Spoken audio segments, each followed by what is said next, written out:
already done the preliminary exterior inspection, so I'll go ahead and just share with you what I saw. Okay, so this is the way the vehicle presents itself. The good thing is you've been here as well, so you know this as well. Just dialing in real quick here. The first thing that grabs my attention is the hood panel gaps. They are off. They're tight here on the front leading edge. Going back, it starts to widen. So there, it's just looks like it's attention to detail, but I still need to look at the underside of it. Make sure I don't see any signs of any kind of impact damage. Here, the gap is pretty wide consistently on this side. So again, I have to question some stuff here. Readings 4.5. That's in the thousandths of an inch. 4 thousandths. 4. Let's see here. 4. 4.5. 4. And 4. So these readings right here is something that I would typically expect on a factory paintwork, something that hasn't been resprayed. You'll see when I start hitting the other panels, you'll see the difference there. Headlight lenses, they all look like they're intact, in good shape. Don't see any signs of impact damage. Grill, good, no damage here, just some little scuffs. Right? And bumper looks like it's in pretty good shape. Let's get the left front fender, 20. Now we're seeing the mega readings, 10. 9.5 and 12 thousandths of an inch. That is that's consistent with rework, respray, and so on and so forth. All right, looking at the left front tire, treads look pretty good. I know I pointed out to you as far as the wear bars, so they're still slightly above that. So there is still some time on these tires. The DOT was 2014, and then a quick shot of the wheel well area. I always like to see here. Sometimes you can find some hidden damage. And I'm gonna see if I can get a shot of the brake pad. Looks like there's plenty on there. Good. Okay. Don't see any sidewall damage, and the rims appear to be in good shape. I always like to get a side view as well. This is how I look at cars, and I go from top to bottom, bottom to top, kind of work my way at different angles to see if I see any ripples, dings, dents, so on. Okay, outside mirror, the seller said he had replaced these. I don't see any damage on these. Okay, windshield, don't see any obvious signs of any cracks or chips. I've got the VIN number as well, and I'll need to get the inside door jamb, and I think there's one in the engine bay area. Looking at the top side of the roof here, I still need to review this when I get back to my desk, but I'd like to capture it here for the time being. Okay, looking at the left door, let's get some readings. 6, and 6.5. All right. Here on the edge of the driver's door, you can see where it's chipped. Probably that's where I'm thinking is maybe they try to pry it open to open the door. Another view. Okay. Left rear door. All right. So it looks pretty good. Let's get some readings. 6, 5.5. And 7. Right? Left rear wheel. Let's get a shot of the wheel well area.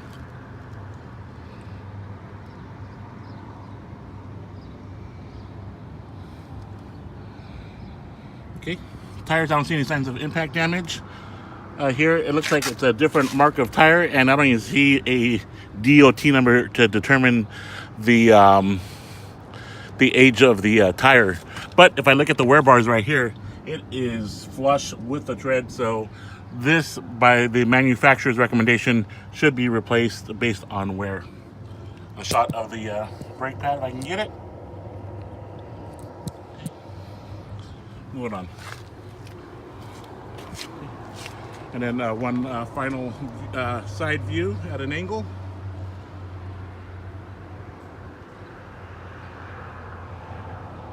All right. Okay. Left rear bumper, to see some scuff marks here, but no indentations. Lens looks like it's in good shape as well. Don't see any cracks, and the lines look decent here. Let's get a shot of the roof line here. Okay. Rear glass intact. Looks like the wiper blade insert is worn, so you probably want to get that replaced right away. You want that working when you need it. Okay, 6, 7, 6. All right. Don't see any obvious dents. Looks like it's got a nice, it has the tow package on here. All right, so looking at the rear bumper, just some scuff marks here, which you typically see in all these type of vehicles. This is where the loading takes place, so I think that's okay. All right, do a side view before moving on.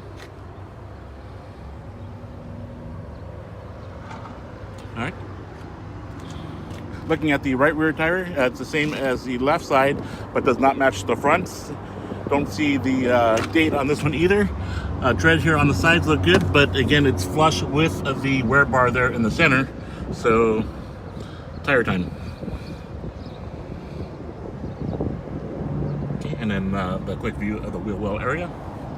Get some readings back here. I think I got them, but I'm not sure. So this, okay, 16, that's a big reading. So thick paint, okay, 7, 9, and 5. All right. If I remember correctly, I think there was, I think it was in this area here. Yeah, okay, good. So 19.7, when we get that reading, that's an indication of body filler. So I can't get a reading. The extent of the body filler, that's unknown. You would actually have to sand down the paint, but I just saw some blemishes here. So it's also known as prep work. Prep work flaws is what it is. The only way you can correct that is repainting it, but again, you don't even notice it from a foot away, actually. Moving on. We got the door, got 7.5, 5.5. Okay, let's get another high reading there. So 19.7, 6.5, 6.5. Let's try that again. Okay, so possible body filler in that area there. Okay, 21. All right, 6.5, 5. I mean, cosmetically, it's still a decent looking. Sorry about that.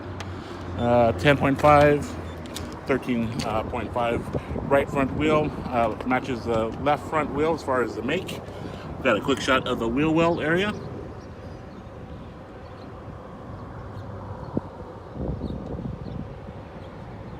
All right, and then let's see if we can get the brake pad in there. And it's missing the valve stem cap on this side here. Okay, let me push back here, get you a final view. I've had the engine running for about a minute now or two. One of the first things that I noticed is that, the idle shot up to around 1100 or so, but we'll see if it equalizes here as the engine warms up. I understand it's cold, so sometimes these engines run a little high on the idle until they do warm up. One of the things I like to look at is the exhaust pipe. What I'm looking for there is hopefully we don't see any type of smoke, whether it be blue, black, gray, or white. Each color means something. And so as of right now, I don't see anything, which is a great sign. Okay, moving on, I always like to just take a quick glance at the gauges. Looks like the idle did drop now. It's around, I'd probably say around 650, 700. That seems about normal now. Out mileage is 118, 471.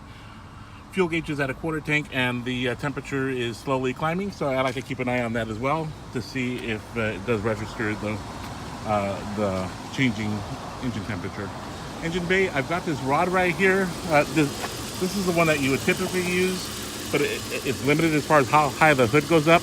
I like it to have it extended as high as possible to let more light in, and I can take better pictures and see better as well. So this is my rod, and so there's no issues there. The latch was a little tricky opening. It's not the easiest, but it does open. So if you're in an emergency situation, you won't have an issue. This felt a little different from when there isn't an issue. Okay, I checked the brake fluid level already. It should be like a nice clear tan color. This was on the darker side, but that's preventative maintenance. At some point, you'd want to flush out the brake fluid or do a fluid exchange is the correct term to use now. Again, I think I mentioned about how I maintain my car. I have a 2003 GMC pickup. I haven't flushed out the brake fluid yet. Manufacturers recommend it every 2 to 4 years, depending on the manufacturer. Engine oil, I checked that already. It had a nice color, no signs of cross-contamination. If it's something that you decide to buy, I always recommend just getting the oil change right away. That way you can track the service history on this, and you know when the oil change has been done. I look at the side tank of the radiator, didn't see any signs of any leaks. Also like to look at the front frame supports in the inner fender area to see if it's been pushed in. I don't see anything. any signs of damage there. Okay. And I just take a quick look inside of everything else here as well. I'll be testing the starter charging system and the battery health a little later on. Okay, you got the power steering fluid. That started off as at the cold level, but as it warms up, it's coming up, so that's good. This is just a reservoir tank here, and just a quick look here of the engine bay area. Also took a picture of the belt. I have to still look at that to see if there's any micro cracks. Micro cracks are okay. It's big chunks of rubber that are missing is not. The engine itself, I'll stay quiet here for a minute. Not a minute, a couple seconds. What I want to not hear is any clunking noises or tapping noises, because that just is an indication of some internal engine issues. Okay. So far so good. The car is checking out. And final view before I shut off. Just real quick. So this is what I noticed when I go to close it. It's already kind of stiff, and so it's definitely, well, not definitely, but it's an adjustment issue there. And I can feel it right away even as I'm putting it down.